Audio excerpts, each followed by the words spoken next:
আমরা অনেকেই আছি যে আমাদের অনেক আমল ইবাদত বন্দেগী করি, যার একটাও আল্লাহর কাছে কবুল হয় না।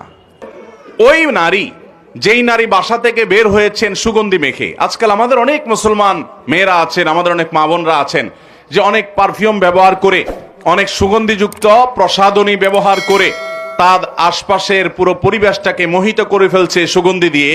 সেটা ব্যবহার করে তিনি বের হচ্ছেন। এই সুগন্ধি যতজনের নাকে যাচ্ছে তারা ফিতনায় পতিত হচ্ছে, তারা কল্পনার জেনায় লিপ্ত হচ্ছে, তারা গুনাহগার হচ্ছে, সমাজ অস্থিতিশীল হচ্ছে, ফাসাদের দিকে যাচ্ছে। এরকম অনেক মা বোন আমাদের আছেন না নাই?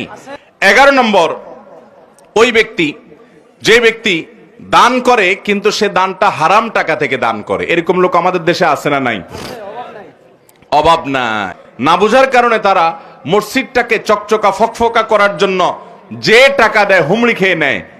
যারা হারাম টাকা